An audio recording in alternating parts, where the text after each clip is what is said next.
queridos amigos, estamos aqui de volta no nosso 23º Polêmica Espírita.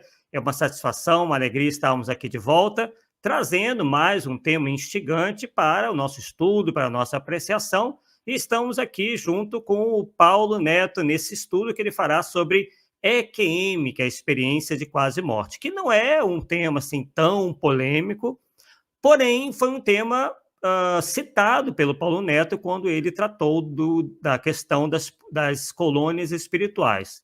Então, como uma forma até de complementar, né, e de ampliar essa questão, o Paulo vai nos trazer hoje, na noite de hoje, né, esse mais comentários, o maior aprofundamento, tendo em vista que ele já fez um trabalho profundo sobre essa questão e vai nos trazer, na noite de hoje, esse seu estudo. Boa noite, Paulo Neto.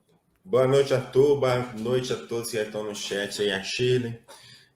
Como eu disse, o seguinte, quando nós fizemos o estudo sobre as colônias, nós falamos que dentro da EQM estava surgindo relatos de pessoas dando conta de cidades de luzes. E aí nós percebemos que muita gente não sabia nem o que era EQM, e aí ficou o negócio bem no ar, né? E eu falei assim, não, eu acho que é uma coisa interessante para fazer a parte. Então, a proposta nossa é essa, né? De colocar essa questão da EQM, para vocês entenderem o que é, não tem nada como polêmica nenhuma, não, mas é um tema interessante, tem a ver com a doutrina, com certeza, né? Então, eu acredito que vocês vão gostar, porque a gente conseguiu juntar uns 3 ou 4 casos que são fatais. São casos simples, mas fatais para provar que no homem existe algo mais. Você pode chamar de alma, de espírito, consciência, mente, o nome que você quiser dar. Para mim, não estou nem aí, mas que é não material, né? Vamos dizer, algo não material, para ser. Vai ficar muito evidente aí, ok? Perfeito, né? E agradecemos a todos pela audiência, né? O programa Polêmica Espírita tem tido realmente um público muito bom assistindo, um número bastante interessante, muito participativos também, está entre os programas mais assistidos aqui da RAI TV. Então, nós temos muito a agradecer a vocês, e isso, obviamente, nos confere, acima de tudo, grande responsabilidade, ainda maior responsabilidade com a seriedade e o compromisso com esse programa. Então, vamos lá, Paulo Neto, vamos aqui, então, aos slides, que você sempre utiliza, e pode dar início ao nosso estudo de hoje. Então tá, primeiramente vamos dar um abraço aí, mandar um abraço aí para a Chile, para o Ari, né? Quem já conhece mais de perto, e todos que estão na sala, obviamente. Então, nosso tema é EQM, prova da sobrevivência da alma. Eu fiz questão de colocar a EQM mesmo, sem explicar o que é, porque nós vamos explicar, claro, né? Para despertar até uma certa curiosidade, né? O que é isso, né? O que isso prova, né? Será que é? Vamos lá. A nossa frase inicial é de Camille Flammarion, que é o astrônomo francês, né? Médio lá, conheceu Kardec, né? Tem parte do trabalho dele, não sei se é a nível mediúnico, que está lá na Gênesis, se não me falha a memória. Então, ele diz o seguinte: para saber se a alma sobrevive ao corpo, é necessário saber primeiro se ela existe, independentemente do organismo físico. Então, a nossa proposta com esse estudo é justamente isso, vamos saber se ela existe, independente do corpo físico ou não. Esse que é o objetivo desse estudo. E por que nós trabalhamos com o termo prova e não com o termo evidência? Aí nós temos que recorrer ao dicionário. Nós temos o dicionário dicio.com.br, é um dicionário online. Eu gosto muito de usar esse dicionário, porque já traz até os slides, a imagem que está aí, né, para a gente colocar, usar. Então, prova. O que é prova? Porque demonstra a veracidade de uma proposição. O que é evidência? O que demonstra a existência de alguma coisa. Então, observar que as duas coisas estão demonstrando alguma coisa. Tá? E entre os significados de evidência, nós vamos encontrar a palavra prova. Então, no fundo, é a mesma coisa. Tá? Você falar prova e evidência, está falando praticamente da mesma coisa. Agora, é a questão de preferir uma palavra à outra. Né? Então, mais ou menos o que a gente percebe? A gente usa prova para as coisas mais objetivas. e evidência para coisas que você não tem como pesar, medir, né, mais subjetivas. Então, mais ou menos nesse sentido. E aí, nós vamos encontrar em evidência também o indício. Então, aí vamos ver o que é indício, né? Indício é aquilo que indica que provavelmente ocorreu ou existiu. Então, por exemplo, na EQM, provavelmente ocorreu, não tem como provar, no sentido de objetivamente, porque só fala de todo mundo, é óbvio que vai dar uma evidência muito grande, porque são milhares de pessoas que estão falando a mesma coisa, mas prova não tem, porque não é concreto. Então, a diferença é essa, mas o número de evidências que tem, à medida que vai, é dado estatístico, tá? Quanto maior o número de evidências você tem, mais você está caminhando para o que a gente chama de prova. Então, as evidências passam a aceitar como prova pela quantidade, pela universalidade delas, né, também, né? E aí nós buscamos num site jurídico, né? Você vê que as palavras têm esse problema.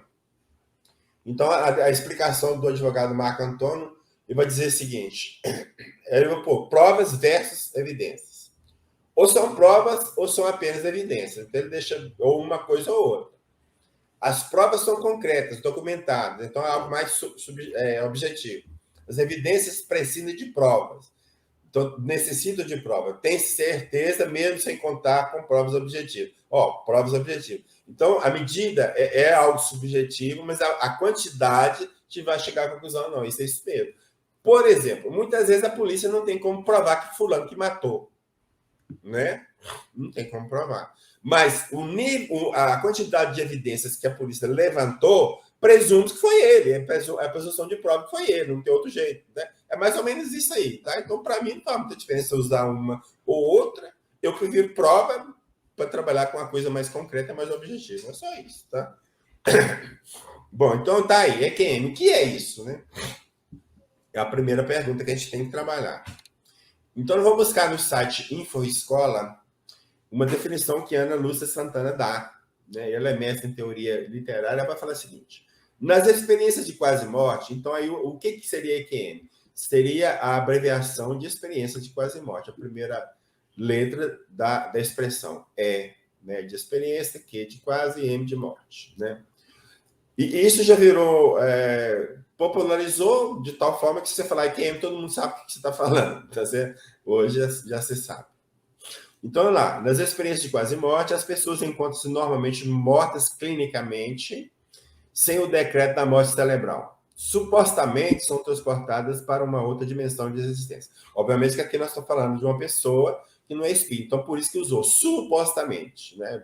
Certeza não tem, mas é suposto sim.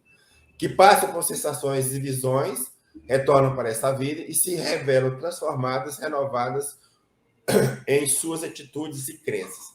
Uma das características mais fantásticas da EQM é que todas as pessoas que passaram por uma EQM positiva, não é o termo adequado, mas o termo positiva, elas mudam radicalmente a vida delas. Geralmente elas passam a ser pessoas mais espiritualizadas. Se ela já era, ela aumenta, potencializa isso. Se não era, passa a ser. Mas uma coisa assim que é muito comum mesmo, talvez a coisa mais comum. Literalmente, elas perdem o medo da morte. Mas é interessante, por que perdem o medo da morte? Porque a experiência que elas viveram, ou passaram, elas têm certeza que a morte não existe. Esse é o ponto. E é muito interessante, porque aí não depende de crença religiosa, de raça, de cor, de país, de cultura, não faz a mínima diferença. O cara que passa, ele passa a ter esse medo, passa a não ter medo, melhor dizendo, da morte do corpo. Bom, continua a Ana Lúcia, então. Estas experiências vêm sendo relatadas há milhares de anos, desde os tempos de Platão. E lá na frente nós vamos falar alguma coisa de Platão, que o Kardec cita ele. Alguns cientistas ainda preferem atribuir este fenômeno a uma hipóxia cerebral. Não sei se pronunciei isso, não, viu, Arthur? Estado em que o cérebro não recebe oxigenação. Então, a hipóxia é quando o cérebro não recebe oxigenação. Então, tipo, entra num estado de alucinação, qualquer coisa assim, e sai contando coisa. Eu vi, não sei o quê. Mas peraí, ainda, como diz o outro. se fosse alucinação, como que os relatos fecham os acontecimentos quando ela estava literalmente apagada? Então, a imaginação cria coisas fantásticas, que não são realidade.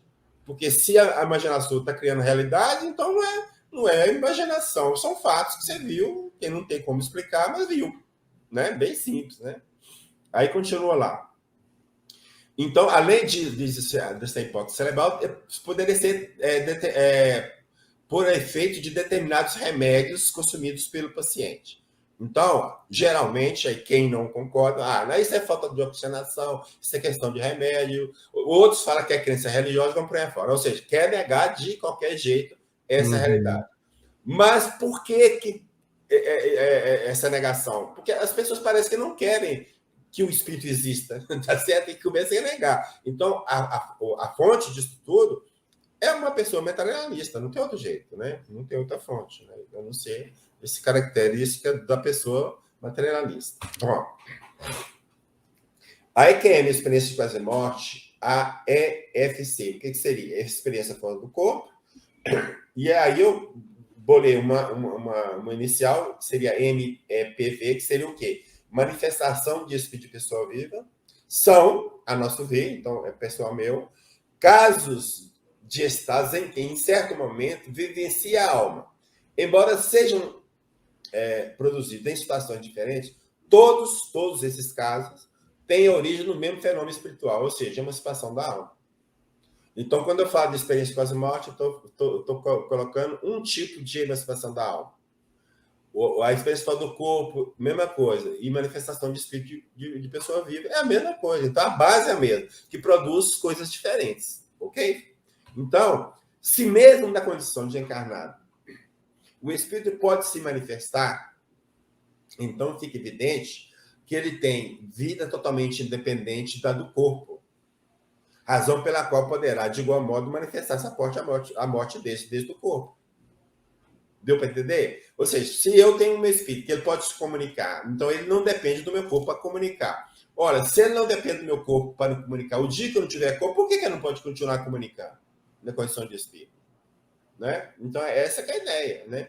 Então, a manifestação do espírito de pessoa viva é uma prova também concreta da realidade espiritual, que é, como eu disse, um dos estados de emancipação da alma. Vamos colocar aí 3 casos interessantes de EQM.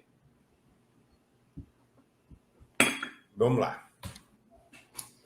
Aqui nós temos essa obra Experiência de Quase Morte, O Dom da Vida, de Philip Berman.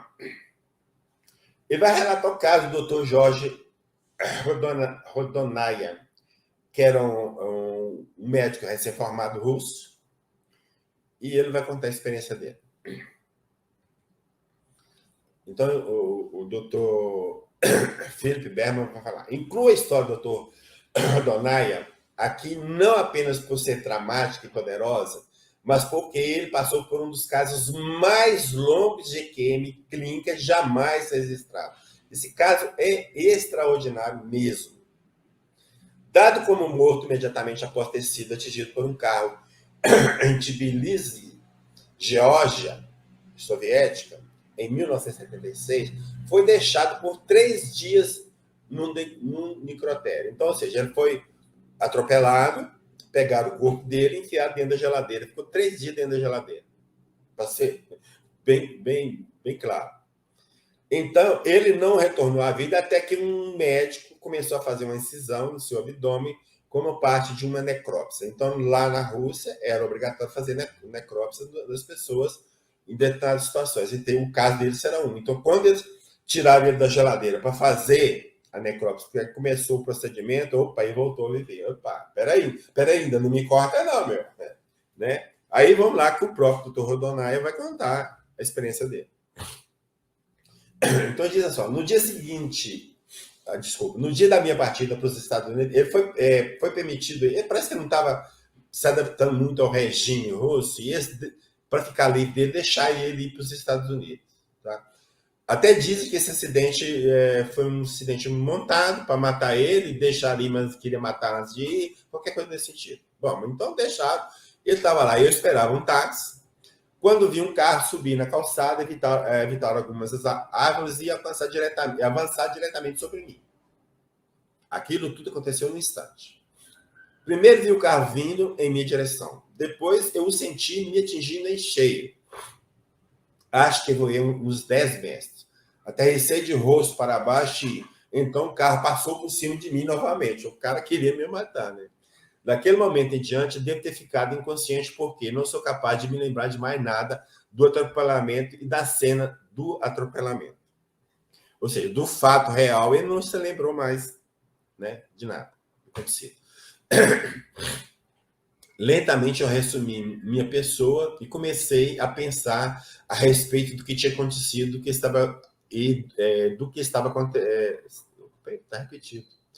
Está repetido aí. Tem que acertar isso aí. Do que tinha acontecido, porque estou nessa escuridão. Então, quando ele retomou a consciência, aí já está a nível espiritual, tá, gente? Retomou a consciência, ele se viu na escuridão. Você, por que eu estou aqui? O que devo fazer? Então, me recordei da famosa sentença de Descartes, penso, logo existo. E tirei um enorme peso de cima de mim. Então, assim, ó, se eu estou pensando, é porque existo, cara. Então, olha, você vê que linha, né, filosófica, né? Aí tirou um peso em cima de mim, né? Pois foi aí, então, que eu soube, com certeza, que ainda estava vivo, embora, obviamente, numa dimensão muito diferente. Então, eu percebi que eu estava num plano diferente do plano físico. Então, eu pensei, se eu existo, por que não ser positivo? Foi isso que veio a mim. Eu sou Jorge e estou na escuridão, mas sei que existo. E sou o que sou. Eu não devo ser negativo. Assim, lá estava eu, inundado por todas essas sensações boas e por essa maravilhosa experiência. Quando alguém começou a fazer um corte no meu estômago. Você pode imaginar? O que havia acontecido é que eu tinha sido levado para o necrotério, fui dado como morto e deixado ali por 3 dias. 3 dias virou picolé. Não tem jeito. E aí voltamos. Não foi remédio. No caso da QMD, não foi remédio. Eles não falam que pode ser remédio? Não foi remédio. Não. Não tem como foi remédio. Que é fruto da imaginação também não pode, porque os casos que ele relata são verdadeiros. Deixa eu ver a outra situação que ele falou aqui. Peraí, só um pouquinho. Deixa eu lá. Falta de oxigênio no cérebro. Tá? Sim, hipóxia. Ele estava lá, literalmente sem, né? Mas o mundo todo, né? Então, é a situação que as explicações materialistas não vai fechar. Não vai fechar, né? Uma investigação sobre a causa da minha morte foi estabelecida e, por isso, eles mandaram alguém fazer uma necrópsia em mim. No momento em que começaram a cortar meu estômago, senti como se uma grande força segurasse em meu pescoço e me empurrasse para baixo. Então, é sinal que ele estava no ponto de cima. Ou seja, uma das características que a pessoa se vê no teto de um ponto mais alto, mais acima, né? Foi tão poderosa que eu abri meus olhos e tive aquela enorme sensação de dor. Então, na hora que ele começou a cortar, ele abriu, ele acordou. Olha isso aí. Meu corpo estava frio e eu comecei a tremer. Eles imediatamente pararam a necrópsia e me levaram para o hospital, onde permaneci pelos 9 meses. Olha para você ver. A maior parte deles havendo eu passado sob um respirador. Então, ficou 9 meses lá no respirador. Mas uma coisa que eu não coloquei aqui, mas tem numa reportagem que eu vi, que ele conta que foi na casa dele. E ele era casado e viu a esposa dele lá chorando, mas assim, desesperada com a morte dele. Só que ele percebeu o quê? Que ela estava chorando não pela perda dele, mas por ter ficado viúva tão cedo, tão nova. Olha para você ver. Né? E isso bateu, né? Bateu a informação. Então, esse caso aqui é um caso muito interessante, porque não tem nem como contestar. 3 dias na geladeira, como é que eu vou explicar? E o cara vem contando coisas que aconteceu, então, né? E esse caso é citado por alguns 3 ou 4 autores de QM aí também. Só para relatar a importância dele, né? Sim. Agora nós temos o artigo, nessa obra aí são vários autores, a espécie de uma compilação, né? Alguém que organizou vários. E tem esse Stanislavski Grof, que tem o artigo nessa obra, chamada A Sobrevivência Depois da Morte, Observações a partir de modernas pesquisas sobre a consciência. Ele é um psiquiatra tcheco que desenvolveu nos Estados Unidos pesquisas sobre estado alterado de consciência. Então, ele mesmo é um pesquisador, né, desses estados alterados de consciência, ou seja, da IQM, né? E ele vai reportar um caso muito interessante, relatado pela assistente social Kimberly Clark. Então, essa assistente social relatou esse caso para ele, então ele colocou no livro. Vamos lá. Então, a Kimberly Clark vai contar o seguinte. Meu primeiro contato com uma pessoa que passara por uma experiência de quase morte foi com uma paciente chamada Maria, uma operária imigrante que estava visitando amigos em Seattle e teve um grave ataque cardíaco. Foi levada à noite ao hospital pela equipe de atendimento de emergência e internada numa unidade cardiológica. Então, veja bem, ela sofreu um ataque, né, cardíaco, foi levada para o hospital de noite. Então, quem você chega no hospital de noite, dentro de uma ambulância, você não vê nada do hospital, do prédio, nem nada. Não sei quantos andares é o prédio, não tem noção de absolutamente nada do lugar que você foi levar. Depois vocês entendem um pouquinho. Alguns dias depois da internação, ela teve uma parada cardíaca. Mais tarde, naquele mesmo dia, fui visitá-la, julgando que pudesse estar aflita pelo fato de seu coração ter parado. Estava realmente aflito. Porém, não por esse motivo. Seu estado de relativa agitação contrastava com sua calma habitual. Queria conversar comigo sobre alguma coisa e contou. Aconteceu algo muito estranho quando os médicos e as enfermeiras estavam lidando comigo. Eu estava olhando para baixo, lá do teto, e os via trabalhar sobre meu corpo. Aí, olha você vê, o seu relato. Está no teto é uma das características também de relato. Mesma coisa. Então, ela me contou que sua atenção foi atraída por alguma coisa que estava acontecendo na via de acesso à sala do pronto-socorro e que, então, logo voltou para lá sua atenção, ela se viu lá fora, pairando sobre aquela via de acesso. Então, veja bem, o que nós temos de doutrina? A doutrina faz o seguinte, que o espírito se transporta pelo pensamento. Então, eu penso que estou lá.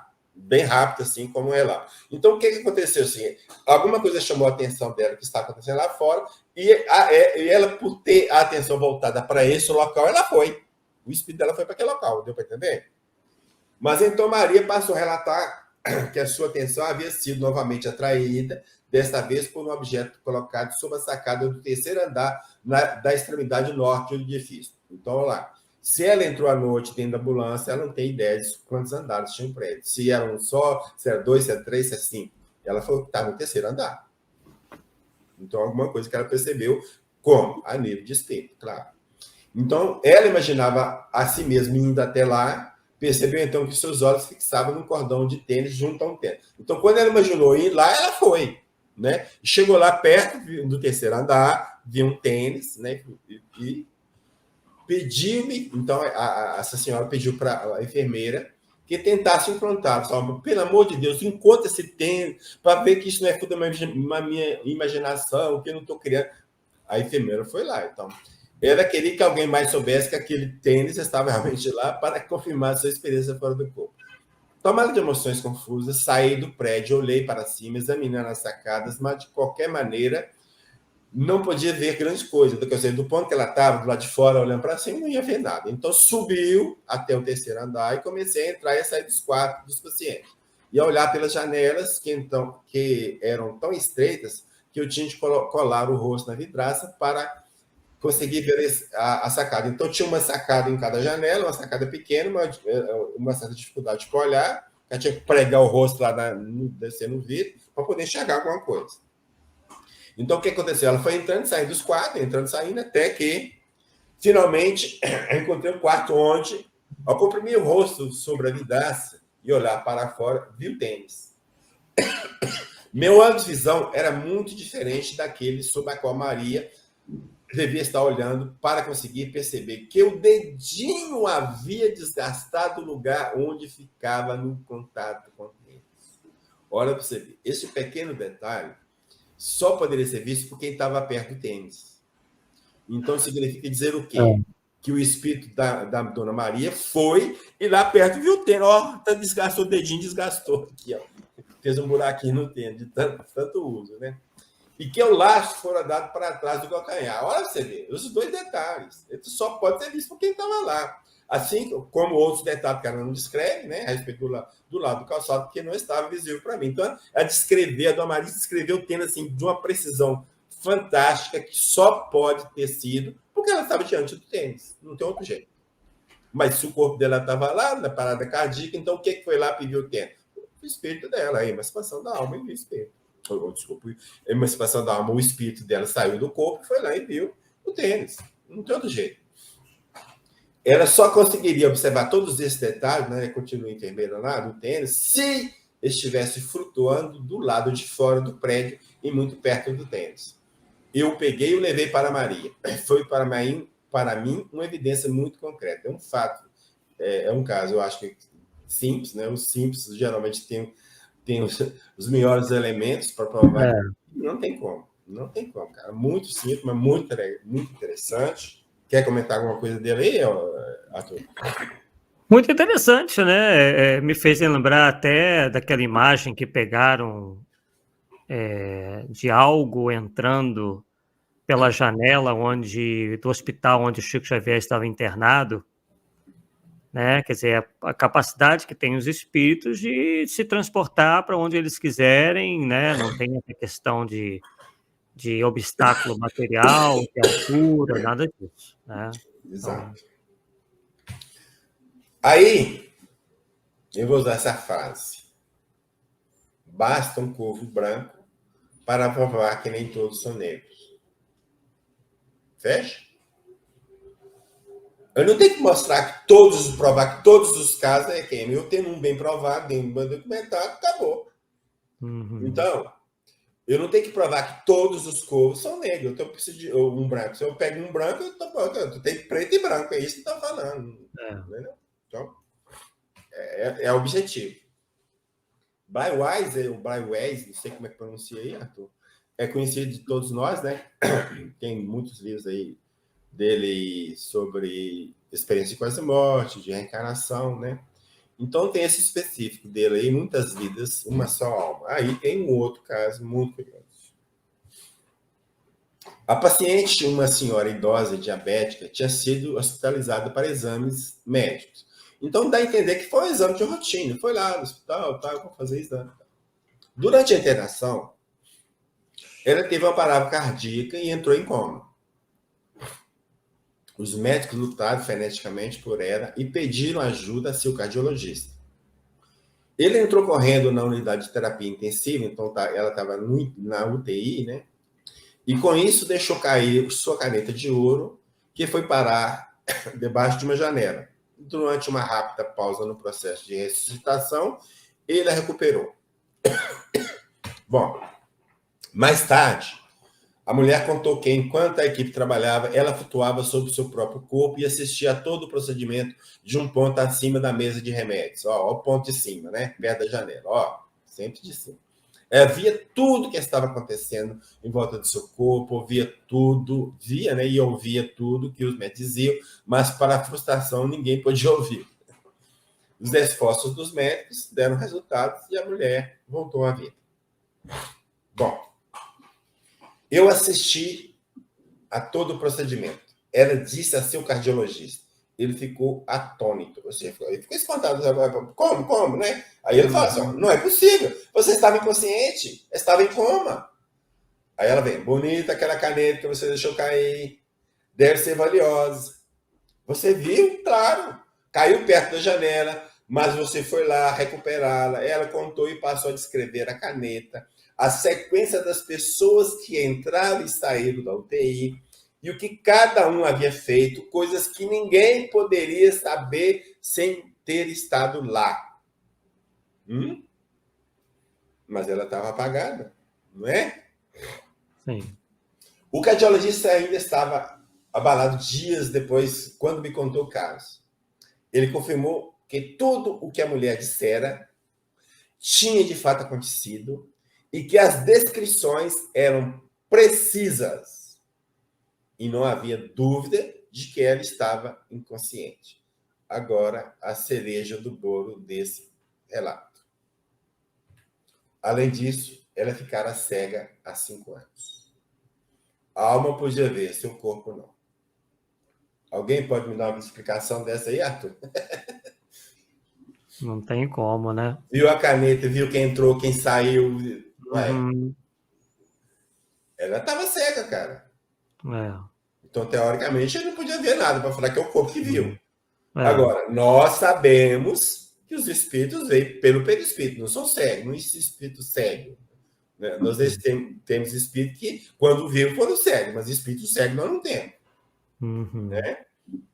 Então, como é que a pessoa que era cega, que descreve coisas, que teoricamente, para a ciência materialista, não podia escrever porque ela era cega? É. Então, você tem que aceitar, né, por indução lógica, que existe alguma coisa naquela pessoa que viu, porque relatou e confirmou. Aí o que é? Ah, é alma. Os espíritos falam que é alma. Ah, o outro fala que é a consciência, é a mente. Pode dar o nome que quiser de novo. Pode falar o que vocês quiserem. É isso? É. Não tem como. É outro caso aqui que é muito fantástico, é simples demais, mas esse para mim é fatal, porque não tem como explicar por nenhuma das justificativas que eles queiram dar. Falta de oxigênio, de remédio, de imaginação, não tem como. Aí voltamos lá a Camille Flammarion. O único fato bem observado, mesmo que contradiga toda a ciência, tem mais valor do que todas as hipóteses. Fecha? Esse é um fato bem observado. Completamente. E ponto. Né? Nem tudo são flores. Bom, aqui nós temos 2 obras que citam pesquisadores que trabalharam o QQM. Então, o primeiro ponto que eu queria ressaltar aqui é o seguinte: não é todo mundo que está em coma ou que tem um processo de ressuscitação que lembra de alguma coisa. Então, das pessoas que passaram por esse processo de morte e ser ressuscitados, somente entre 17% e 18% lembram de alguma coisa que aconteceu quando eles estavam apagados.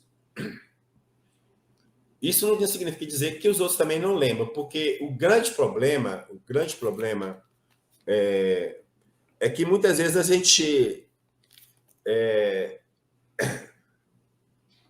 passou para a experiência e não lembra num certo ponto, mas depois esquece. Vou tentar explicar que vocês vão entender. Às vezes a gente está dormindo e tem um sonho fantástico, você acorda. Assim, mas que sonho, mas que tem, mas não esqueço mesmo. 5 minutos depois, você não lembra nem a pau, como diz o outro. É mais ou menos que ocorre, né? Então, ou seja, pode ser que todo mundo que tem esse processo de coma, de passa por isso, passa por uma EQM. Agora, não quer dizer que todos lembram, mas o fato de não quer dizer que nem todos lembraram, não quer dizer que também ninguém passou, todos não passaram. Então, a ideia é essa, mas o tal de relato está aí, é o que estatisticamente deu isso. Entre 17% e 18% que passaram relata alguma coisa. Bom, aí nós vamos pegar um artigo titulado EQM perturbadora, saúde mental e a espiritualidade do paciente, analisando relatos de brasileiros, de autoria de Beatriz Ferrara Caruncho. Eles foram publicados na revista Regra, número 20, volume 20, número 2, de onde nós transcrevemos. Então, é a fala de Beatriz. Na maioria dos casos, uma EQM leva o paciente a um contexto agradável, muito diferente do cenário de angústia, medo ou dor típicos de uma situação de doença grave, acidente ou violência que o tenha levado a esse estado. São frequentes relatos de sentimentos de paz, de serenidade, mesmo alegria. Infelizmente, em alguns casos, não é bem isso que ocorre. Então, a maioria da situação, o pessoal está na boa, está lá, muitos que estão na QM não querem nem voltar para cá, quer ficar por lá mesmo, só você voltar, que você tem a missão, ver seres de luz, encontra parentes encarnados, em situação. Então, no geral, a experiência é mais positiva, né? Não tem muito turbulência, vamos dizer assim. Aí ela vai dizer assim: as experiências chamadas de EQMs perturbadoras são aquelas em que a maioria dos fenômenos relatados são desagradáveis, causadores de dor, medo e incertezas. Antes de abordar a fenomenologia e as consequências desse tipo de EQM, apresentaremos alguns relatos desse tipo. Então, ela vai relatar na obra dela, no artigo dela, pessoas que passaram por essa situação. E aí eu acho que podemos incluir, né, a questão de ver na escuridão e por aí afora, tá? Agora, o que ela mesmo fala, o outro autor fala, que no início dos relatos de EQM, essas EQMs perturbadoras não saíram relatadas, porque dá a impressão que as pessoas ficaram com vergonha de relatar, eu cheguei lá, fui numa região que assim, foi para o inferno, né? Entendeu? Tipo assim, então as pessoas não relataram. Então, não relatou, o fato de não ter relato não quer dizer que não existe. Pode ser que aconteceu e ninguém relatou. Essa é a ideia que ela passou, né? Então, continua lá. É fundamental recordar que todos aqueles que correm algum tipo de risco de morte estão sujeitos a vivenciar uma EQM. Então, é aberto a todo mundo, mas não quer dizer que todo mundo passe, que todo mundo lembre, que todo mundo, né? Esse é o ponto. Dentre essas pessoas, qualquer um poderia ter uma EQM perturbadora. Não há relação entre o tipo de EQM e fatores como estilo de vida prévio do paciente, crença ou descrença religiosa, aspectos relacionados à saúde mental prévia, tentativa de suicídio ou as condições em que a morte aconteceu. Aí cita esses autores todos e chegaram a essa conclusão. Então, ela, dentro da experiência, dentro da pesquisa, não encontrou uma causa. Isso é crença religiosa, não é. Esse cara que era um pervertido na vida, não tem nada a ver. Então, não encontraram causa que levaram a pessoas a uma EQM que ela chama de perturbadora. Mas o que aconteceu, sim, aconteceu. Esse é o ponto. Né? Causa não se sabe. EQMs em crianças e cegos. Aqui, Samparnia, no livro O que Aconteceu, o que acontece quando morremos, ele vai relatar esse seguinte caso. É um caso envolvendo um bebê de 6 meses de idade. Ele tinha sido internado para receber cuidados intensivos, com grave problema dos rins. Enquanto crescia, seus pais notavam que todas as vezes em que ele passava por um túnel, tinha um ataque de pânico. Isso acontecia, por exemplo, se a família estivesse dirigindo um carro por um túnel quando brincava com seus irmãos e entrava num túnel de parquinho infantil. Finalmente, quando completou 4 anos, seus pais tentaram explicar a morte iminente de seu avô. E o mesmo havia dito que tinha morrido também e relatou a sua experiência na UTI. Então, presta atenção, que cara interessante. Um bebê de 6 meses relata uma EQM. E aí fica muito característico, muito reforçada essa ideia de que realmente passou por causa do medo do túnel. Porque uma das coisas que a maioria das pessoas que passam para a EQM vê é como se estivesse entrando no túnel. Exatamente isso. Exatamente o túnel. O maior índice de acontecimento das pessoas que passam é a questão do túnel, né? Maior ocorrência, né? Então tá aí um caso muito interessante, né? E aí, como é que uma criança de 6 meses ia imaginar uma coisa dessa? Criar uma situação dessa, né? A mente, entendeu? Então você começa a ver que as justificativas materialistas elas não se sustentam, não é verdade? Pode até aceitar um caso ou outro, se justificar, mas como geral, né? Então não serve. Não enquadra todos os casos, então ela não serve para justificar. Aí Manuel Domingos, esse é escritor português, ele tem um livro que junta vários depoimentos também de vários pesquisadores. O título do livro dele é Relatos Verídicos de Experiência de Quase Morte. Então ele diz o seguinte: os psicólogos norte-americanos Kenneth Ring e Sharon Cooper realizaram um estudo a 21 pessoas cegas que tiveram experiência de quase morte. Este total dá 24 casos, já que 3 das pessoas tiveram 2 EQMs e foram consideradas 2 vezes no estudo. Do total de pessoas, 14 eram cegas de nascença. Então, nós temos 24 ocorrências de EQM em 21 pessoas cegas. E quando está falando de EQM, é porque relataram e confirmou os relatos, né? E desse grupo de 21 pessoas, 14 eram cegas de nascença. Quer dizer, como é que uma pessoa cega de nascença vai descrever alguma situação? Eu estava numa sala, a sala era dessa cor, ou, sabe? Ou o instrumento mediúnico, cirúrgico lá que usou, é isso, assim descreve. A mesa, os aparelhos, sei lá, roupa de médico. Então, não tem como. Então, o que surge dessas pesquisas são algo muito evidente que não tem como mais contestar. Você pode ignorar a situação, tudo bem. Ninguém é obrigado a saber tudo bem. Mas falar que não tem prova da realidade espiritual, eu, particularmente, hoje digo que a pessoa está mal informada. É só isso, né? Está mal informada. As conclusões que chegaram esses dois autores. Né? Pessoas cegas, mesmo aquelas que são desde nascença, têm de fato aqui, porque é português, né? Portugal, experiências de quase morte. Essas AQM são idênticas às das pessoas que veem. Então, não tem diferença de pessoas que enxergam e pessoas que não enxergam. As AQM são iguaizinhas. Os mesmos, vê o túnel, vê parente, vê isso, vê aquilo, não quer voltar e tal. Por aí, tudo é a mesma coisa. Não muda, né? A desistência de provas que os cegos veem durante as EQMs. Aí. Lembra lá do caso lá que nós contamos da mulher cega? Aí, os cegos vêm. Então tá batendo. Aqui nós temos o pai da psicologia analítica, Carl Gustav Jung. Além de psiquiatra e psicoterapeuta, ele foi estudioso das artes, mitologia e religiões, sendo considerado o primeiro psicólogo da New Age, Nova Era, e um dos maiores intelectuais do século XIX. Então, ele tem um livro, publicou um livro, chamado Memórias, Sonhos e Reflexões. Aí nós vamos ver, será que tudo é sonhos mesmo?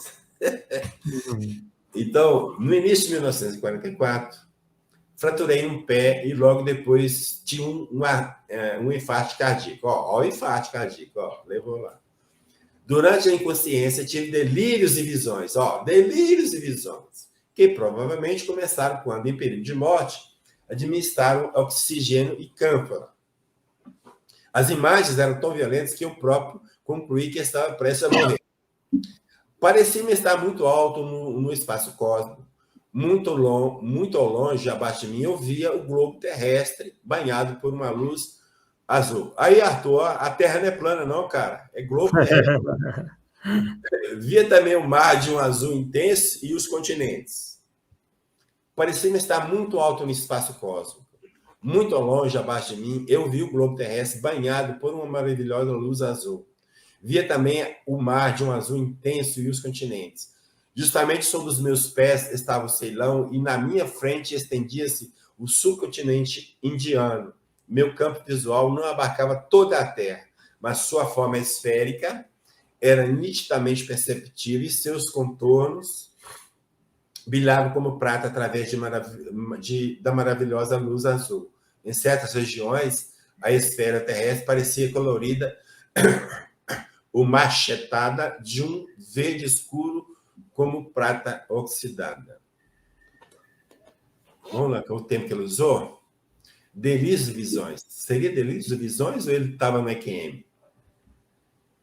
E saiu da esfera foi para o espaço de lá e viu a Terra, entende? Então ele contou o que ele viu quando ele estava apagado, cara.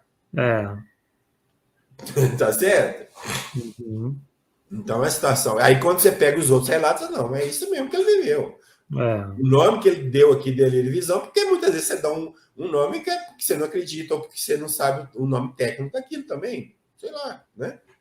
Mas tá aí o relato dele, né? Ele saiu da esfera da Terra, de um certo ponto, do espaço, viu a Terra, viu os países, viu a cor da Terra e ficou todo encantado com aquilo que estava vendo. Esse é um outro caso interessante. É um neurocirurgião norte-americano que passa por aqui. Primeiro é o seguinte, ele era, vamos dizer assim, materialista. Ele não aceitava essa questão. E os pacientes que vinham contar a QM que eles passavam, ele não dava nem ouvidos para as pessoas. Né? Então, vamos lá. Ele já chegou a publicar 2 livros. O primeiro livro dele é Uma Prova do Céu, onde ele vai contar essa experiência dele. O Fantástico da Rede Globo, em março de 2003, contou esse caso dele. A reportagem era neurocirurgião, volta do coma e se convence de que há vida após a morte. Então, nela, na reportagem, foi relatada a experiência de quase morte, vivenciada pelo neurocirurgião norte-americano Eben Alexander III, que exerceu o cargo de professor de medicina em Harvard Medical School. Olha, cargo de professor de medicina. Então, nós já estamos aqui, um neurocirurgião não é qualquer um, não é? É uma pessoa que não é leiga, que tem um certo conhecimento científico, que pode analisar uma situação, passar isso aqui é imaginação, aqui não é imaginação. Vamos lá. Então, esse caso é extraordinário porque o Dr. Eben Alexander era bem cético antes de sua própria experiência de EQM, ocorrida em novembro de 2008, quando, por 7 dias, ficou em coma profundo causado por uma rara meningite. Defensor vigoroso da lógica científica, até então não aceitava EQM como real, considerava totalmente impossível, porém, após vivenciá-la na própria pele, diz que, aí, textual, voltou convencido de que existe vida do outro lado. A partir dessa sua experiência pessoal, muda de posição, passando a defendê-la de maneira até veementemente como uma realidade. Inclusive, quando ele fala nesse livro que ele ficou pensando assim, escrevo, não escrevo, conto, não conto, se eu contar os médicos vão cair de pau em mim, a classe médica vai... E ficou naquela indecisão. Ele falou assim, vou escrever. Escreveu. E foi ao contrário, os médicos começaram a apoiar e muitos médicos já tinham passado para quem começaram a passar a informação para frente. Então, deu um resultado completamente contrário do que pensava. Então, vamos lá. Na obra Uma Prova do Céu, ele relata uma experiência onde vive, onde deixa bem claro que as conclusões são baseadas, então as conclusões dele, né? São baseadas em uma análise médica de minha experiência e da minha familiaridade com os conceitos mais avançados da neurociência e dos estudos da consciência. Então, está falando assim, aqui quem está falando é alguém que entende.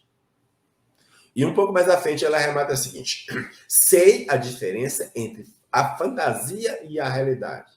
E posso assegurar que a experiência que estou tentando transmitir aqui, ainda que de forma vaga e insatisfatória, foi de longe a experiência mais real de minha vida. Cara, uma pessoa que lá era cético, mudar para essa situação, então imagina o que eu falei, quem passa, quem dá uma mudança, uma reviravolta na vida, e que muda totalmente a visão de tudo. Então, foi esse o caso dele. Então, quando ele vivenciou a EQM dele, ele mudou todos os conceitos dele. E aí, ele fala só, a vida continua assim, pronto, acabou. Eu vi. Tipo assim, eu vi. Né? Como é que vai falar, né? Sua mudança foi bem radical. Teve, inclusive, a dignidade de afirmar. Antigamente, eu jamais usaria a palavra espiritual no meio de uma conversa científica. Hoje, acho que não podemos deixá-lo de fora. Olha para você. Depois, também penitencia-se dizendo, lamento nunca ter levado isso a sério. Nunca ter estudado com atenção o que meus pacientes contavam sobre suas experiências. Eu nunca sequer tive curiosidade para ler a literatura médica sobre o assunto. Então, esse é um dos grandes problemas. A pessoa não sabe de nada, nunca leu nada, não pesquisou nada e é contra. Uhum. Tá certo? Isso é o parâmetro para a grande maioria de nós, né? Infelizmente. É verdade. Vale lembrar que, quando estive em coma, meu cérebro não estava funcionando. Qual o cérebro que está falando? Meu cérebro físico. Claro. Né? O cérebro físico não está funcionando. A parte responsável por criar o mundo em que eu vivia e por fazer as informações chegarem ao meu sentido estava simplesmente desligado. Então, por exemplo, se você está de frente de um televisor desligado, você não vai assistir nada. É mais ou menos o que ele está falando. Se meu cérebro está desligado, não tem como eu receber informação. Né? E, no entanto, eu estava vivo, desperto, verdadeiramente consciente, em um universo marcado pelo amor, olha a descrição que dá, pela consciência e pela realidade. Isso, para mim, era um fato indiscutível. Olha o que o cético passou a falar agora. Quanto mais meu raciocínio lógico retornava, mais eu via com clareza que o que eu aprendi durante décadas de estudos e prática médica conflitava radicalmente com o que eu vivi naqueles 7 dias. E mais, eu tinha certeza de que a mente e a personalidade, ou alma, espírito, como queira chamar, continuam a existir depois da morte do corpo. eu precisava contar essa história para o mundo. Parabéns, doutor. Era exatamente isso a missão. Caraca, meu. Aí é a imagem dele, né? Aí é o tempo de estudo dele. 25 anos de estudo do cérebro. Então, é alguém que tem conhecimento, né? Então, lá, minha experiência mostrou que a morte não é o fim da consciência e que a existência humana continua no além-túmulo, ou seja, depois da morte, né? E mais importante ainda, ela se perpetua sob o olhar de um Deus que nos ama e que se importa com cada um de nós, com o destino do universo e de todos os seres contidos nele. Caraca, eu sou ouvi isso de um cético, falando em Deus, que Deus nos ama, que Deus preocupa com tudo, que cuida de tudo. Por 7 dias que ele ficou do lado de lá, olha que mudança radical na vida. Então, quem passa, muda mesmo. Inclusive, assim, eles não têm nem como explicar. Eu estava vamos dizer assim, uma onda de amor que eu não sei explicar o que era. Não senti ninguém me julgando, sabe? É uma situação fantástica que não tem palavras para descrever tudo que sentem. O sentimento não tem como. Quando uma relatar que viu isso aqui, tudo bem, mas o sentimento não tem como passar para ninguém. Né? Olha agora, olha o que ele disse. Tive o privilégio de entender que a vida não termina com a morte do corpo ou do cérebro. O privilégio. 7 dias em coma. Bom, nós temos que falar um pouquinho desse aparelho, que esse aparelho tem a ver com o relato. Eletroencefalograma ou eletroencefalograma, a gente acha as duas denominações. Esse tem louco aqui, ó. Aparelho que chega com vários terminais, liga no cérebro da pessoa para medir frequências elétricas, e esse aqui tudo sai num gráfico bem louco assim, cheio de riscos, né? Quando sai em linha reta, aliás, tem que sair assim, do jeito que está aqui, tudo doido assim mesmo, né? Quando sai em linha reta, significa que o cérebro não está em atividade. O cérebro está parado. Essa que é a ideia. Sem atividade, né? Sem atividade cerebral. Então, se o cérebro está sem atividade cerebral, porque o eletroencefalograma da linha reta, ele não pode registrar nada naquele momento que está acontecendo, e que estava naquela situação. Mas, no entanto, os relatos de QM, as pessoas estão relatando. Então, tá aí. O que está relatando? Aí, o espírito... Volta aquela questão, você pode chamar do que quiser. Né? Foi o que ele mesmo disse, né? Aí Jeffrey Long Paul Perry vai, no livro Evidências da Vida Após a Morte, vai falar assim: para entender como é extraordinário ter uma experiência consciente na ocasião da morte clínica, é útil entender que quando o coração para de bater, o sangue para em seguida de fluir até o cérebro. Entre 10 a 20 segundos, é muito curto o tempo, depois que o sangue para de fluir até o cérebro, a atividade cerebral necessária para a consciência cessa. Olha, parou 10 segundos depois. Então, a atividade necessária para a consciência estar ativa, apaga. É mais uma coisa, você chegou, desligou a luz, desligou a televisão, então não era para produzir nada dali para frente. Né? Então, a atividade cerebral pode ser medida por eletroencefalograma, EEG, que é a expressão, a sigla, né? Que registra a atividade elétrica do cérebro. Quando a atividade cerebral para, os registros do eletroencefalograma ficam planos, na linha reta, né? Indicando o quê? Que não há atividade elétrica cerebral mensurável. Então, aqui, nós temos atividade cerebral nessa área e nessa área. Quando está em EQM, o cérebro não registra atividade cerebral. Então, é a linha reta, ok? Então, se está em linha reta e não tem atividade cerebral, então, teoricamente, ele não podia ver nada e nem relatar nada que está acontecendo nesse período de tempo. É só isso. Mas se está falando, então, aí volta aquela história. Então, tem algo nele que não é o físico. Muito claro, muito né? Muito simples até de demonstrar. Tinha muito mistério. Os pesquisadores. O Dr. Raymond Moody é o primeiro, né, considerado o pioneiro, né, das EQMs, é citado quase todos os autores, quase todos.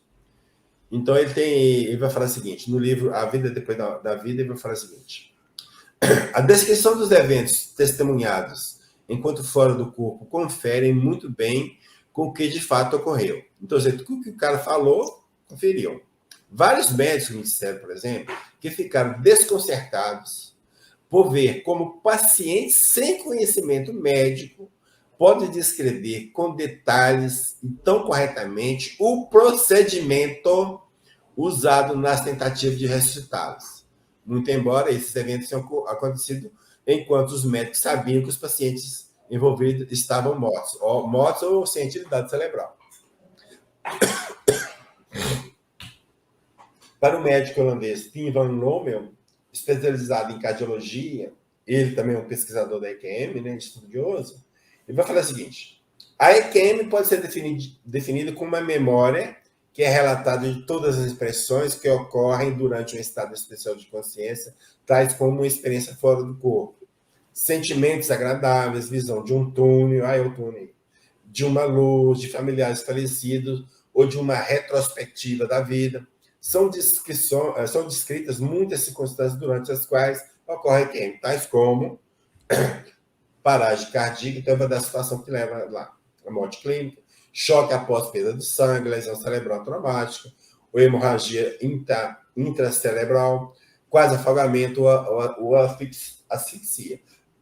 Mas também doenças graves cujo período de vida não é imediato. Então, essas situações podem levar a pessoa no EQM, é isso que ele está falando.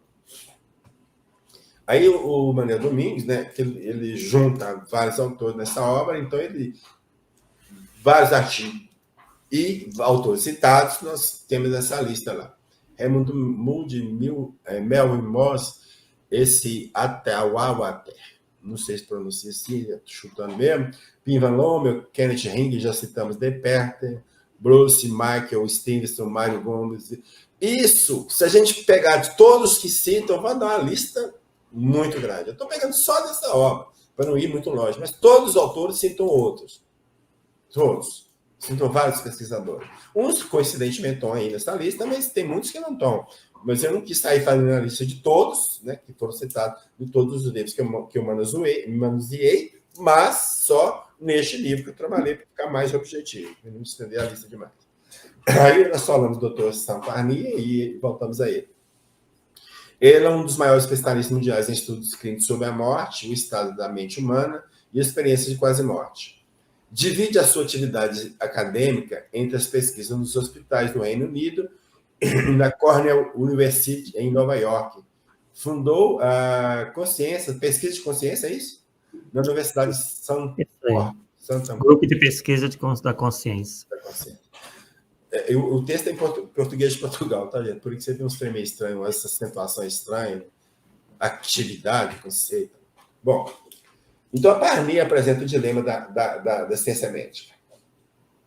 Agora, minha busca por respostas estava se tornando cada vez mais interessante. Era de fato incrível que tantos médicos respeitados, trabalhando com o paciente em estado praticamente terminal, tivessem tido suas próprias EQMs.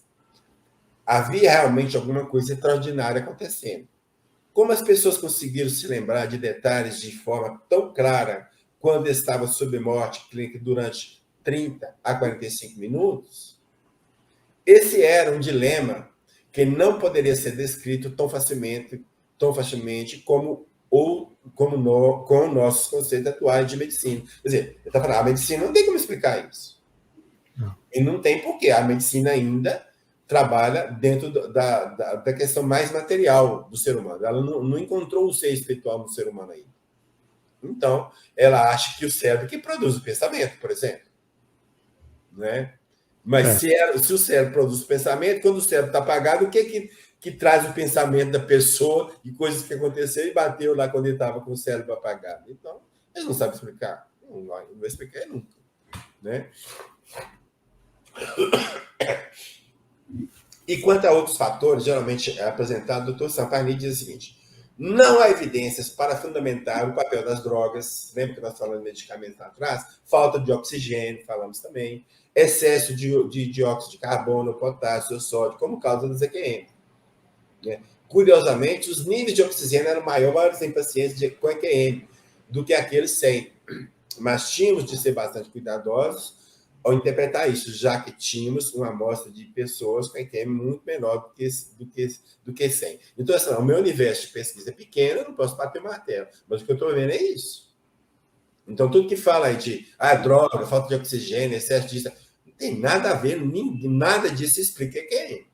Quando você quer negar, você cria milhões de hipóteses, né? Mas nenhuma se confirma. Aí nós temos mais outro pesquisador. Ele é citado, inclusive, pelo Dr. Sampani, Dr. Eben Elai, professor adjunto de Monte Sinai Hospital, em Newark. Então, ele diz o seguinte: a neurociência não pode nos dizer se existe ou não uma realidade externa atrás dos relatos das experiências de quase morte. E, como tal, nós simplesmente não sabemos. Ciência não oficial, é materialista. As experiências são certamente reais para os indivíduos que passam por elas, mas isso é tudo que podemos dizer neste ponto. Da mesma forma, não podemos refutar as afirmações das experiências também, uma vez que nós mesmos não passamos por elas.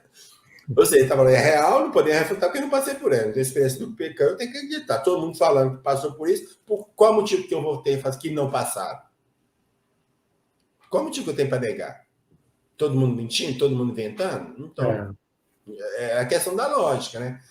E outra, aí ele fala assim, ó, se eu não passei, como é que eu posso falar que o cara que o cara está falando, eu vi um túnel, que não tem túnel, por exemplo.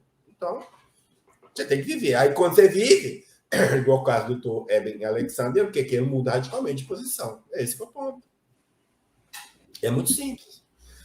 Agora nós vamos ver isso na codificação. Ok? Será que tem?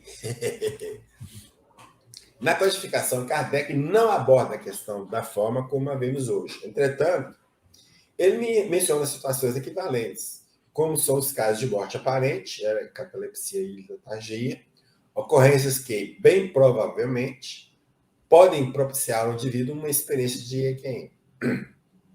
Situações que, segundo entendemos, então a nossa maneira de perceber, poderá levar o paciente a entrar no estado de emancipação da alma.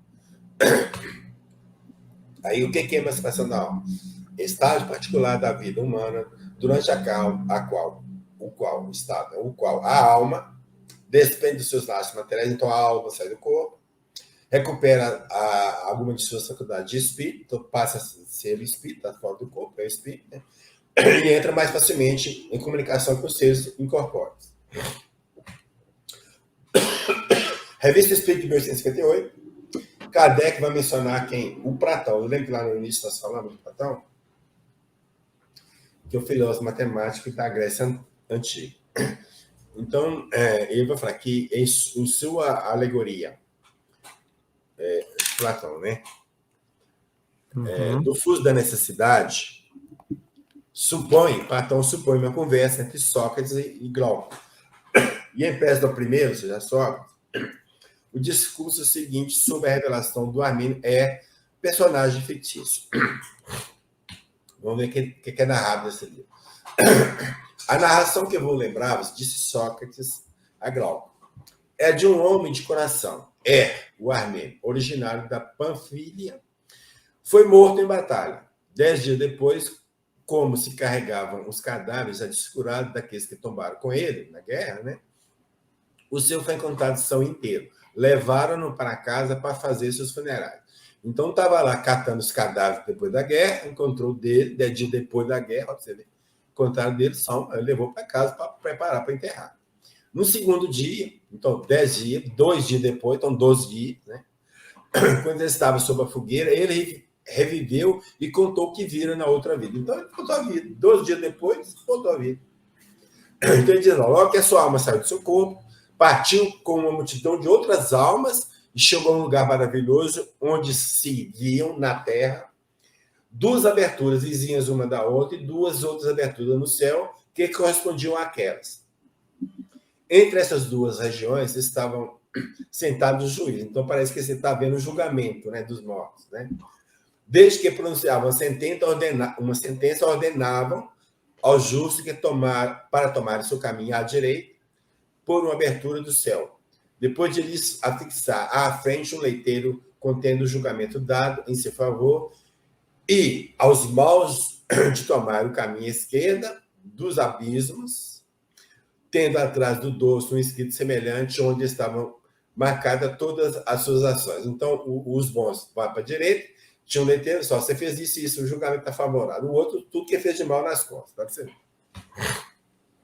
Quando, por sua vez, então, o R se apresentou, né, o juiz declarou que ele deveria levar os homens a novidade de que se passaram neste outro mundo. Lhe ordenaram escutar e observar tudo que ele ia oferecer. Então, quando chegou a vez de ser julgado, só assim, não, peraí, você vai ser julgado, sua missão aqui é de ver o que está passando e voltar para ler para contar para todo mundo que você viu aqui. Olha, você vê que é um caso muito interessante de um EQM. Pode ser ficção? Sim, claro, pode ser ficção. Mas muitas vezes a ficção é base em fatos reais. Esse é o ponto. Como é que uma ideia vem surgir de uma EQM, vem surgir do nada? Ou seja, um cara não tem nem intuição, alguém contou um caso, né? Fica assim, né? Meio difícil, mas tá aí. Revista Espírita de 1868, mês de julho. Vamos ler o seguinte. Em todos os tempos, fenômenos espontâneos muito frequentes têm como a catalepsia e a letargia, o sonambulismo natural e o êxtase mostrar a alma agindo fora do corpo. Então, aqui está falando assim, nesses casos de letargia, catalepsia, sonambulismo e êxtase, a alma age fora do corpo. Então, a alma desliga do corpo, a alma emancipa do corpo físico e age fora do corpo físico. Mas a ciência os desdenhou deste ponto de vista. Ora, eis que uma nova descoberta, a anestesia pelo cloroforme, de incontável utilidade nas operações cirúrgicas e cujo efeito, por isso mesmo, se é forçado a estudar diariamente, torna a ciência testemunha desse fenômeno. Então, o que Kardec está falando? Quando a pessoa, por uma situação qualquer, né, ou num procedimento cirúrgico qualquer, melhor dizendo, precisou ser anestesiada, então vai acontecer o que com ela? A alma agindo fora do corpo. Está falando isso. Então, aqui, pessoas em operações de cirurgia, o IQM, que geralmente as pessoas passam é justamente disso aqui. Entendeu? Passa por esse. Então, é interessante essa percepção que lá na época Kardec viu, mas não tinha conhecimento suficiente para saber, não tinha um nome, não tinha nada, mas ele percebeu isso aí. Então, entre os numerosos fatos desse gênero, produziu-se o seguinte na parte do Dr. Velpot. Uma mulher que não tinha manifestado nenhum sinal de dor, enquanto eu a liberava de um volumoso tumor, despertou sorrindo e me disse: bem sei que terminou, deixar-me voltar completamente e vou explicar isso. Não senti absolutamente nada, logo acrescentou ela, mas eis como soube que estava operada. Em meu sonho, então assim, o que é meu sonho? Então, o que aconteceu? Ela saiu do corpo enquanto está sendo operada, então ele vai falar que é o sono, né? O sonho. Fui fazer uma visita a uma senhora do meu conhecimento, ela saiu do lugar que estava, foi para casa de uma amiga e para conversar sobre uma criança pobre que devíamos colocar numa instituição. Enquanto conversávamos, a senhora me disse: queres estar neste momento em minha casa? Não é. Pois bem, minha cara amiga, estáis completamente, enganai-vos completamente, porque estáis em vossa casa, em vosso leito, onde vos fazem uma operação agora mesmo. Então, o que aconteceu? Ela foi na casa do amigo, conversou com ela, mas sua amiga viu, mas não, você não está aqui, não, você está na sua casa. Olha quem aí. Se é assim, eu vos peço permissão para prolongar um pouco a minha visita, a fim de que tudo seja acabado quando eu voltar. Assim, já que estou sendo operado, vou ficar mais um pouquinho, porque quando eu voltar já acabou essa história toda lá. E eis como, abrindo os olhos, antes mesmo de ser despertada de todo, pude anunciar-vos que estava operado. Então, ela sabia que já tinha terminado a operação por isso. E quando ela voltou, ela já tinha percebido. Aí vem Kardec e fala assim, o cloroforme oferece anestesia por cloroforme, né? A milhares de exemplos tão contundentes quanto esse. Então, Kardec está mostrando que existe várias situações igual a essa. Ele está falando de quê? De EQM, gente. Aqui é EQM. Não tem o nome, não tem o nome técnico de hoje, mas é EQM. Ou não, Marco? Se não tem um nome, não existe. Se não está o nome na codificação, não existe. Mas é o EQM ou não é? Com certeza. Não tem dúvida nenhuma. A gente percebe aí que não precisa estar o nome, a gente tem que se apegar à ideia. A ideia está toda aí, não importa se Kardec classificou isso como EQM ou não. Tá? Pois é. No livro Agente, eu falo dos fluidos, no item 30, tem um tópico, explicações de alguns fenômenos considerados sobrenaturais. Aí vai falar justamente da catalepsia, ressurreições, e eu vou transcrever. Em certos estados patológicos, quando o espírito há deixado o corpo e o perispírito só por alguns pontos se lhe acha aderido, apresenta a ele o corpo, todas as aparências de morte e anuncia uma verdade absoluta, dizendo que a vida está aí por um fim. Semelhante estado pode durar mais ou menos tempo. Pode mesmo algumas partes do corpo entrar em decomposição, sem que, no entanto, a vida se ache definitivamente extinta. Enquanto não se haja rompido o último fio, e aqui está falando do cordão fluídico, né? Pode o espírito, quer por sua ação enérgica, por uma vontade, da sua própria vontade, quer por um influxo fluídico estranho, igualmente forte, ser chamado a volver o corpo. Então a pessoa está quase largando o corpo, mas por uma situação qualquer, ela volta. Olha a QM aí, ó. A situação de QM. É como se explica os fatos de prolongamento da vida contra todas as probabilidades e algumas supostas ressurreições. E aí nós podemos julgar aquelas ressurreições relatadas na Bíblia não são de fato ressurreições. As pessoas ainda não estavam mortas, porque morreu no sentido de que o corpo perispiritual foi desligado do corpo físico, não tem como voltar a não ser numa outra vida, num novo corpo, que seria a reencarnação. Ok? Quando, porém, as últimas moléculas do corpo fluido se tem destacado do corpo carnal, ou quando este há chegado a um estado irreparável de degradação, impossível se torna todo regresso à vida. Então, essa é a situação. Um cordão de prata é isso aí, com o corpo fluídico, um exemplo interessante. A pessoa está aqui em estado de sono, o espírito sai do corpo, mas ele vai mantendo ligado ao corpo físico, o que a gente chama de cordão de prata, cordão fluídico, que nada mais é que a extensão do próprio perispírito. E para onde o espírito for, esse fio vai ficar aqui. É igual... E aí é fácil a gente identificar no arrenama mediúnica se o espírito está manifestando pessoa viva ou pessoa morta. Porque se for pessoa viva, esse rastro vai aparecer para os videntes. Então, não tem esse cordão, aí já morreu, né? Isso aí morreu mesmo. Tá? Porque eu fico até imaginando, Arthur, você está na arrenama mediúnica, tem um espírito de pessoa viva manifestando, não tem nenhum vidente para perceber que é pessoa viva. Você fala assim, sobe, meu filho, sobe, eles vão te ajudar lá em cima, sobe. Entendeu? Aí vem Kardec, questão 422. Os letárgicos catalépticos, em geral, veem e ouvem o que em derredor se diz e faz, sem que possa exprimir que estão vendo e ouvindo.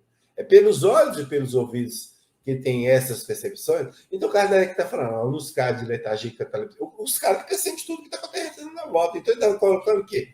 Já a situação de EQM. Que é exatamente isso. O cara está apagado e não dá conta do que está acontecendo na volta. Né? A resposta dos espíritos, não. Pelo espírito que percebe. O espírito tem consciência de si, mas não pode comunicar-se. Por quê? Porque aí isso se opõe ao estado do corpo. O corpo está dormindo, está em êxtase, ok? Então, o espírito pode falar. E esse estado especial dos órgãos vos prova que esse estado especial nos prova que no homem há alguma coisa mais do que o corpo. Exatamente o que nós estamos falando desde o início. Pois que? Então o corpo já não funciona e, no entanto, o espírito se mostra ativo.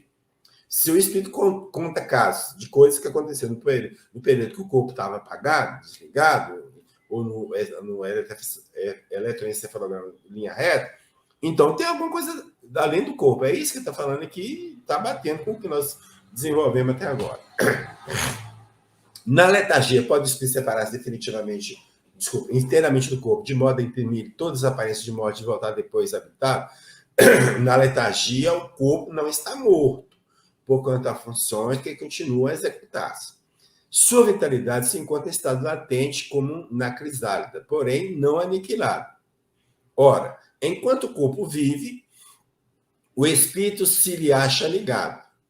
Em se rompendo por efeito da morte real e pela desagregação dos órgãos, os laços que pendem um ao outro, ou seja, o perispírito e o corpo, né? O espírito não volta mais a ser voltado. Então, desligou o átomo, então não tem como aquele espírito voltar ao corpo que ele estava habitando. Desligou, não tem como voltar. Se voltou e se contou alguma coisa, é porque ainda estava ligado. Então, por isso que, voltamos no Evangelho, não existe nenhuma ressurreição no sentido que entendem. Ou seja, o cara morreu e voltou à vida. Não, o caso a pessoa teve uma aparência de morte e voltou à vida. Morreu, não. Ah, mas o Lázaro, pô, há pouco tempo atrás, enterrava pessoas vivas. Que quando ia colocar uma outra pessoa, vamos supor, tem um costume de família, né? Que ia colocar outra pessoa, tinha que abrir o caixão, aquele negócio todo, e encontrava o cara virado dentro do caixão. Mas peraí, então enterrava vivo, cara. Né? Então era muito fácil. Então, né, a medicina a de lá de trás, que era impotente para detectar essas nuances, né? Então, muita gente foi enterrada viva. Muita gente, com certeza. Né? No caso de Lázaro, então, que nós citamos, Lázaro realmente não estava morto, ainda. Mesmo ter sido enterrado, ele não estava morto. O perispírito dele, ou o espírito dele, estava ligado ao corpo. Tanto que estava Jesus só. Ô, moço, cai da fase desse turma aí, vem pra cá, meu. Ele foi, na boa. Porque ele, então, estava ligado. A encarnação do espírito constitui obstáculo absoluto à sua evocação? Não. Mas é necessário que o estado do corpo permita que, no momento da evocação, o espírito se desprenda. Qual estado? Dormindo, em êxtase, né? Quanto mais elevado for em categoria no mundo onde se acha o espírito encarnado, tanto mais facilmente ele virá. Porque em tais mundos os corpos são menos materiais. Pode-se evocar o espírito de uma pessoa viva? Sim, visto que se pode evocar um espírito encarnado. O espírito de um vivo também pode, em seus momentos de liberdade, esses seus momentos de liberdade e os momentos de manifestação da alma, se apresentar sem ser evocado, dependendo da simpatia que tem pelas pessoas com quem se comunica. Em que estado se acha o corpo da pessoa cujo espírito é evocado? Dorme ou cochila. É quando o espírito está livre. Você está dormindo, está cochilando, o espírito sai do corpo, então o espírito está livre. É isso que eu estou falando. Coisas que surgem nos relatos das EQMs, que também se vê nas obras espíritas. Aqui é um apanhado geral, tá, gente? Geral, não é só dessa obra. Uhum. Orientadores espirituais, seres de luz. Encontro com parentes desencarnados. Construções, paisagens, cidades, etc.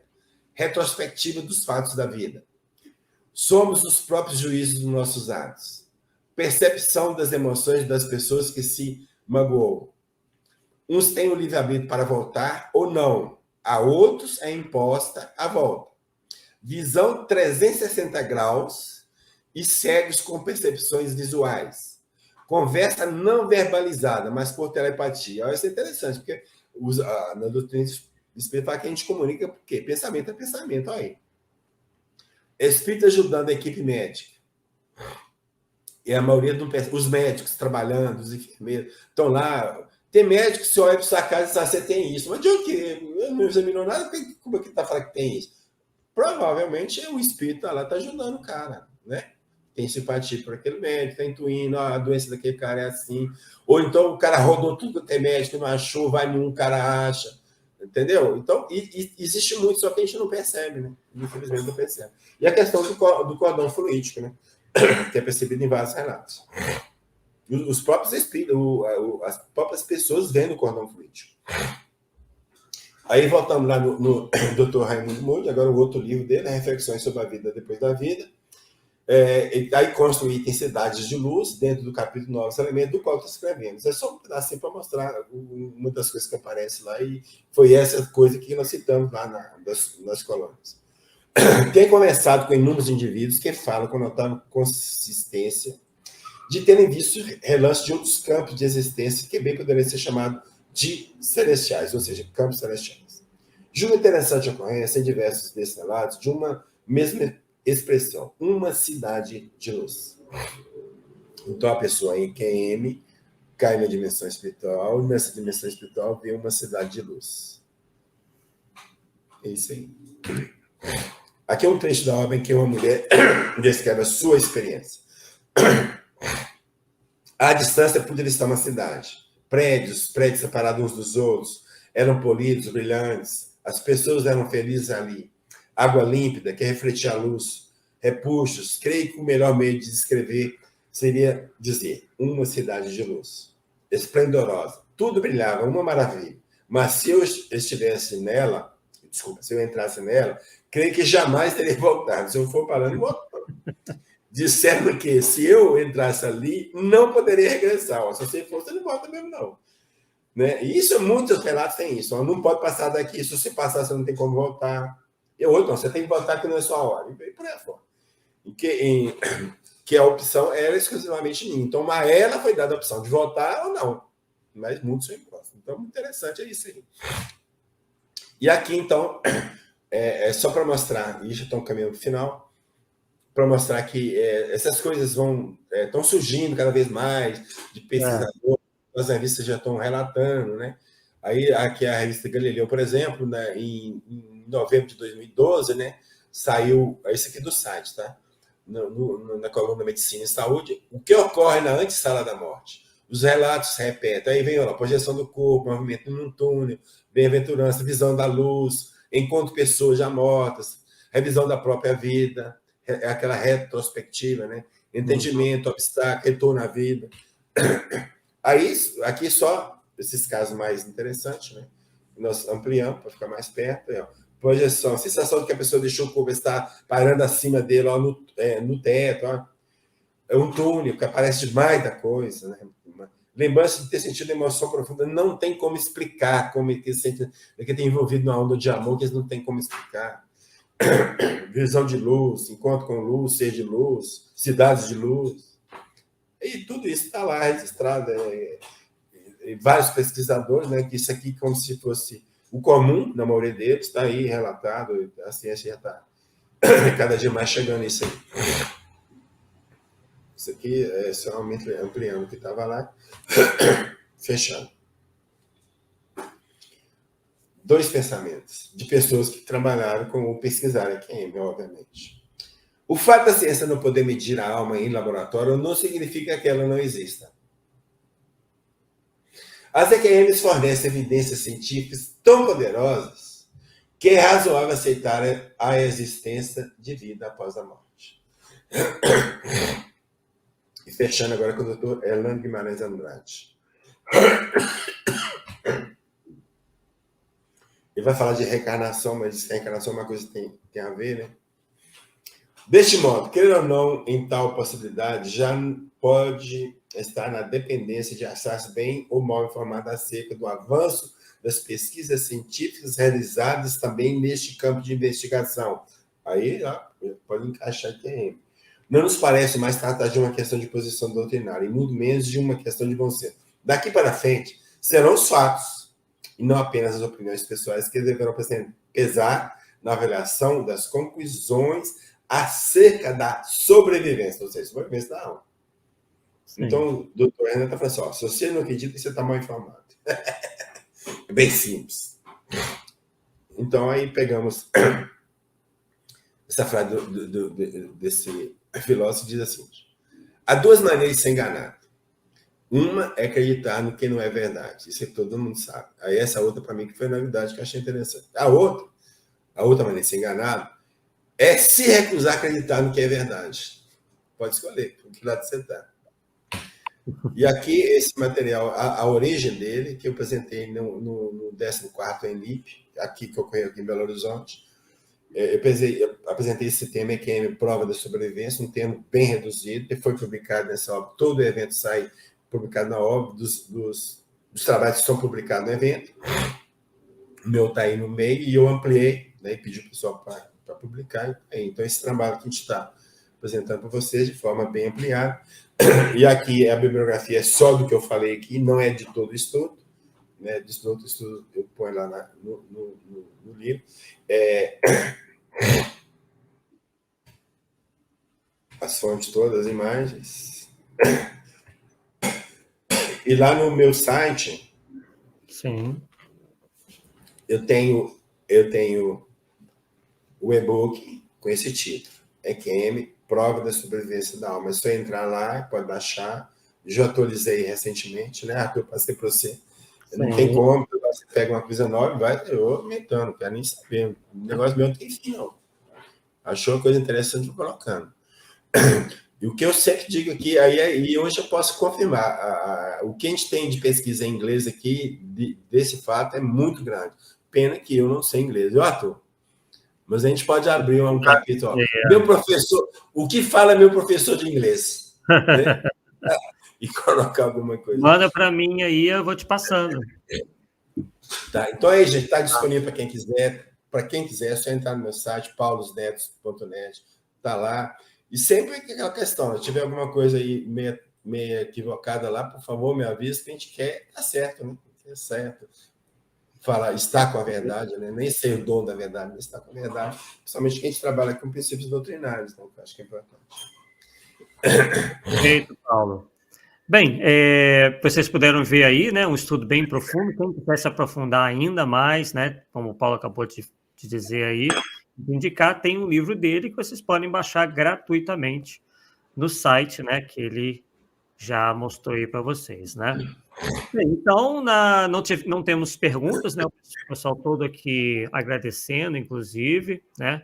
O pessoal de Pecorari, um dos que agradeceram aí agora no finalzinho.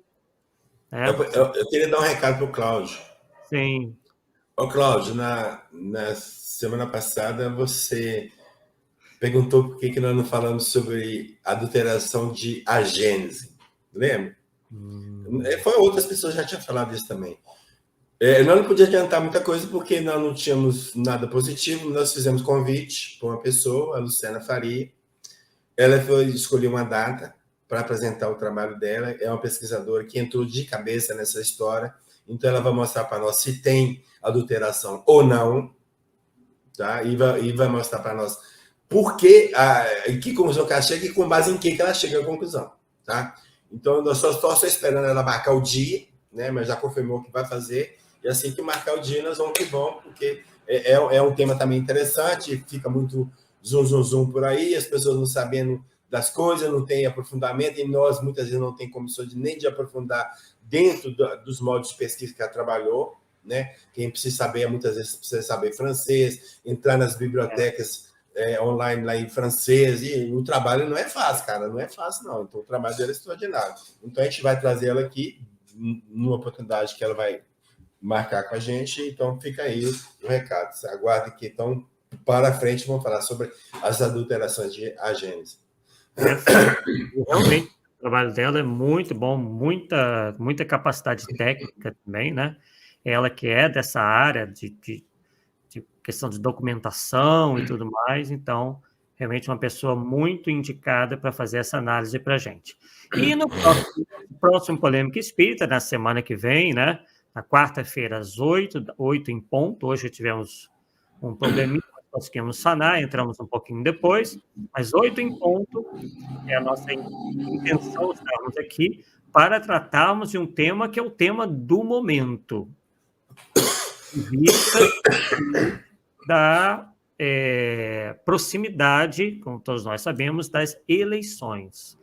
Então, o convidado é o Marco Milani, ele que é diretor de doutrina da USE Regional de Campinas, tá? Ele é um dos coordenadores da Liga de Pesquisadores do Espiritismo e vai falar do tema Espiritismo e Política. Então, vocês que estão interessados aí no assunto, né? E é um assunto que vem, não é porque é eleições, mas é um assunto que vem aí permeando já há algum tempo o movimento espírita, né? A gente tem percebido que cada vez mais há uma pressão para que o movimento espírita tome essa ou aquela posição ideológica, e o Marco Milani vai justamente trazer uma análise muito fundamentada sobre esse fenômeno e qual seria a posição de Kardec, a posição da doutrina espírita em relação a isso tudo. Tá ok? Então, agradecemos a vocês todos pela presença e nos vemos na próxima quarta-feira, né, como de costume, às 8 da noite. Até lá, pessoal. Tchau, tchau. Oi, oi.